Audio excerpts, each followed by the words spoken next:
go, right? Ready? All right. Hey, welcome to The Hold Up. I'm your Hey. host, Josh Henson. I'm Jacob, This is Jacob. He's a good guy. I think. Today we're talking about the 1982 film. Dark Crystal by Jim Henson.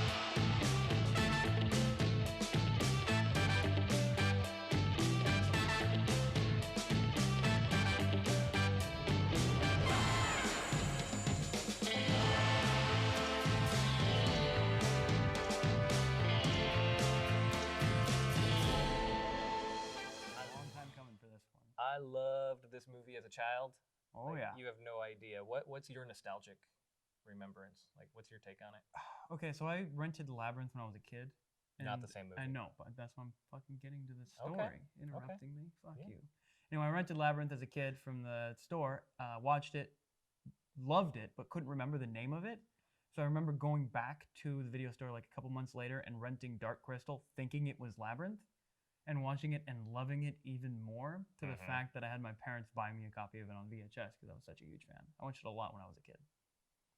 Right on. It's good shit. I don't remember the first time I watched it, but I remember it just being huge Mhm. because it had everything that I wanted in this weird, fantastic world, even though it's really not for kids, those Skeksis. Yeah, Like, that's just terrifying. nightmare fuel. A whole tribe of people wiped out with only 2 children surviving. Like it's Oh, yeah, genocide. Let's talk about genocide Real within dark. children's stories.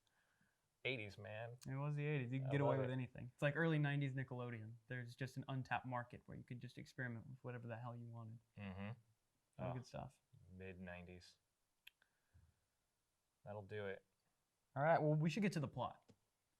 Yeah. All right. So, do you want to surmise it? Yeah, sure. So basically, the movie starts off in this fantasy land with a lot of exposition telling you that 1,000 years ago, there was a crystal and 3 of the suns aligned.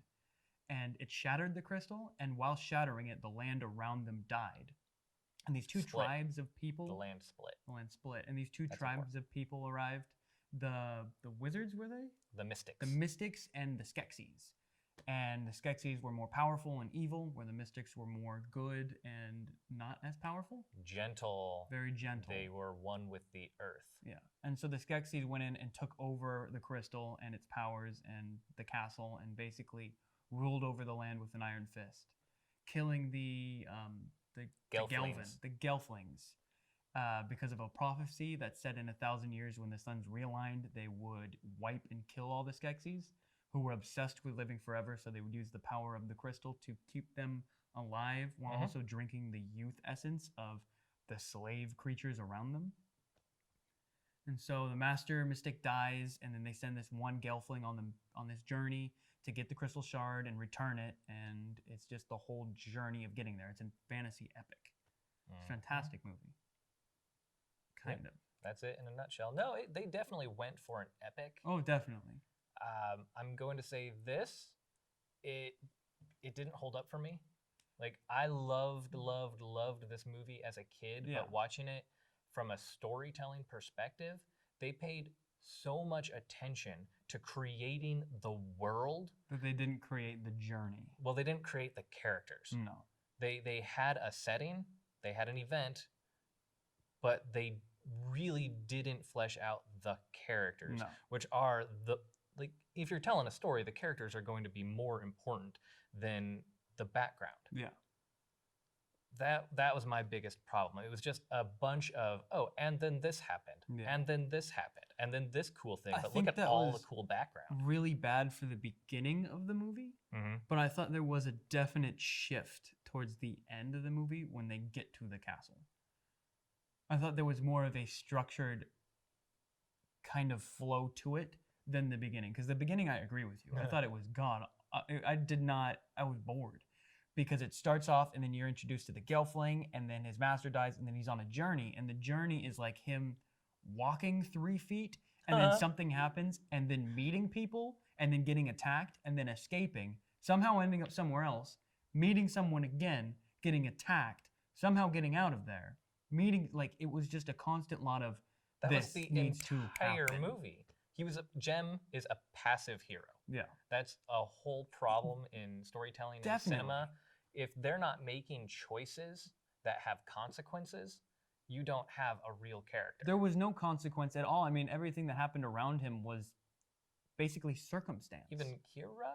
Yeah, Kira. Kira. She was more of a hero. She stepped up and did a bunch. Yeah. If it wasn't for her, Jem wouldn't have been able to do anything. Exactly. And even when they go to save the podlings, yeah, and they just sacrificed those striders? the land riders, land striders or something like that. I loved those as a kid. Oh, they were so cool.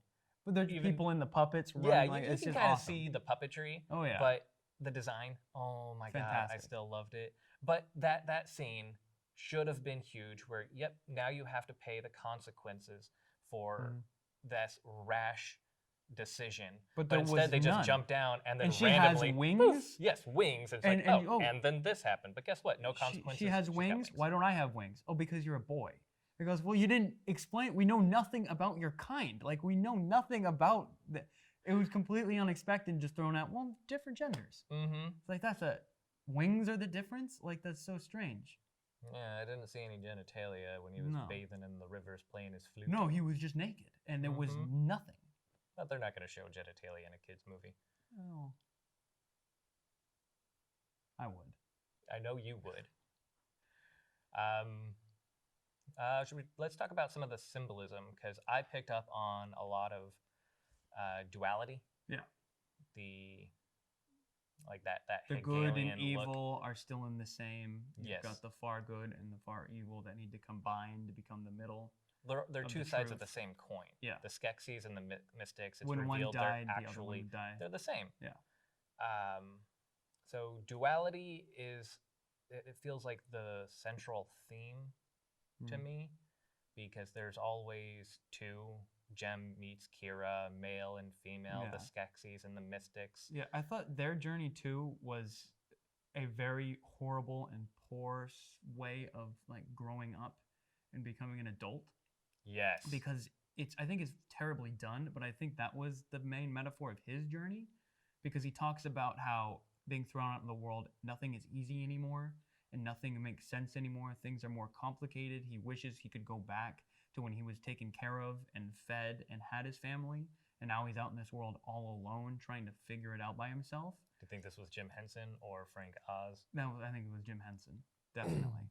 But it was so poorly done because there's no growth for his character. Nope. None. I mean, he's a whiny baby even at the end. He is the same as, I won't do the crystal, I won't do the prophecy, just don't hurt her. It's like, you're right there. Like, you're going to die either way. It doesn't make any sense. The fate of the world is in my hands. Stupid shard. Also, what and then she picks it up. She's like, this could be important later because, you know what? What is that? Like, hashtag for Kira? Hashtag justice for Kira? It's justice for Kira. Yeah, man, she does not get enough justice. No, she doesn't. And who would your favorite character be? In this? Mm-hmm. Who would my favorite character be? One, two, three. Fizzwig. Fizzwig? Yeah. Fizzgig, you mean? Fizzgig. The dog? The dog. The dog had the most character of anyone in the movie. Well, that's because it was the easiest character to have, I think. It's what Jim Henson's great at. Puppets? Puppets and rabid animals. He's always been really good at making those. Did the podlings having their little party remind you of Return of the Jedi? Yes. Definitely reminded me of the That scene was going on for party. so long where I'm just like... This is Ewoks. He loves puppets banging on drums. Mm-hmm. Yes, he does. Mm-hmm. He likes making the puppets seem alive and like they have their own community and that they're all working together. I don't think it's how much they took to flesh out that world. Oh my God. Earlier you had so many different one-shots of animals that you never see again are just used to make you feel like this world is alive, which it definitely feels like it's alive. Lots of sea anemone. Oh yeah. Like imagery. Mm-hmm. I was always digging that. It's weird giant things. Weird giant hairs that would hide in the rocks. Mm-hmm. So when you researched a little bit about Dark Crystal, you said that this movie was reshot and or recut. re-edited. They added in the voiceover and the narration. I mean, they cut out a lot of the more dark elements of it. You can kind of find a recut fan edition of the movie with the original footage in it, even though it's in black and white and not the best quality. You can still find it. I highly recommend you do, because it changes it from this weird child fantasy sci-fi kind of mismatched, almost unfinished movie into just a sci-fi. It makes the Skeksis and the Mystics more alien and more extraterrestrial than what they are now. They're more explained. I mean, and it's way more dark. And I think even more confusing, but in a good experimental way, more than this movie feels like it's missing 70% of the plot, which it really does suffer from. Yeah. The Skeksis and the Mystics, when they combine into that godlike entity Super and they skinny, just ascend into disappear, this thing. and then the credits just roll that also right makes there. me feel like that hinted at that pantheist, yeah, like Hegelian thing, like the synthesis of the two. Yeah. Like there's good and there's evil, Yeah. and it will always be brought into one, and that's when it can transcend this But universe, it'll also this dimension. always again go back to being super good or super evil. It's a constant pendulum swinging. Well, I think it's the two are the same. Yeah. That's the synthesis. Good and evil are interchangeable. Yeah. I do want to talk a weird bit about like the Eastern philosophy and the Western philosophy. Definitely. The Tibetan throat Mystics singing. What do you call that? The Om. They're constantly doing the Om for and everything. the Skeksis are Christian. far more religious. Very religious. They have their emperor. They have their staff. They're all certain dressed ways like of doing Victorian. things. They all go to the crystal to harness the energy of the power, which is very Victorian Catholic with the Vatican and the great artifacts they have. What about draining the essence of the commoners? Youth. Oh yeah. Like they mind control them so that they're dullards and and they're following easier to everything they say with no worries and no nothing anymore. Just gonna say. While using their essence to save their own power and life. Yep. It's very, very in your face. I guess it has to be for a kid's movie. I loved those though that worked in different ideas in theology into kids movies. Time Bandits, which was an earlier one that I looked into. You guys already did actually an episode on. The cast of all the travelers, I forget what they're called in Time Bandits. They're basically angels. Yeah. They are all in this movie as well. Really? Yeah. I think they were stand-in or running around whenever Jem has to like scale a wall. Oh yeah. Jim Henson, he had a big old affinity for them. Yes, he did. Jim Henson had the things he definitely liked. For me, the movie didn't really hold up. I was fairly disappointed at how boring it was because of that linear plot of not cause and effect, but just that series of, and then this happens, and then this happens, and then this happens. The passive hero. I'm all about structure. I like it. Yeah. And this could have been like the perfect like hero's journey. Like this was a hero's journey. Yeah.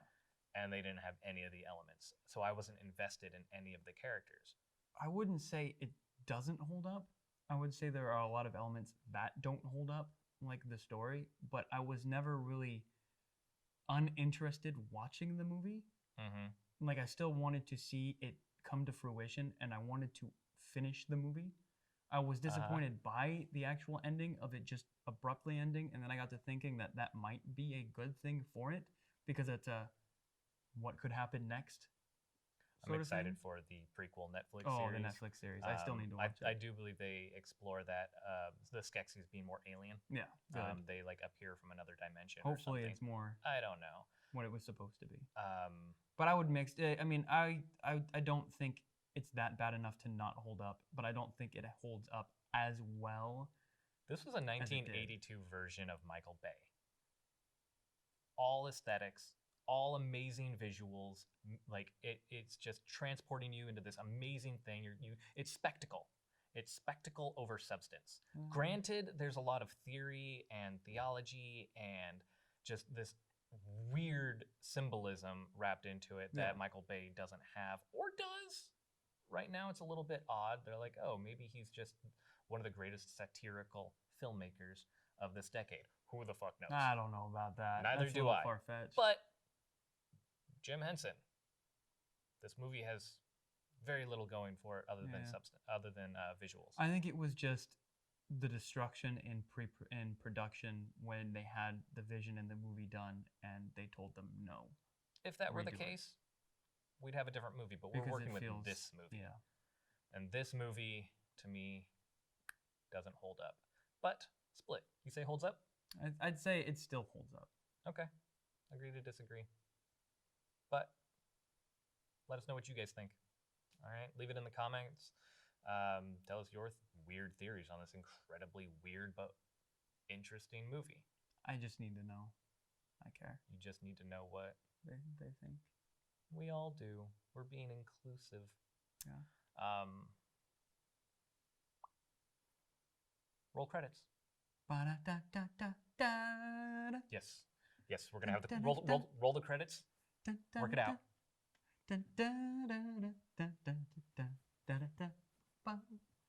Keep it going. Keep it going. That's it. That's all I had. Bye. See ya. That's good.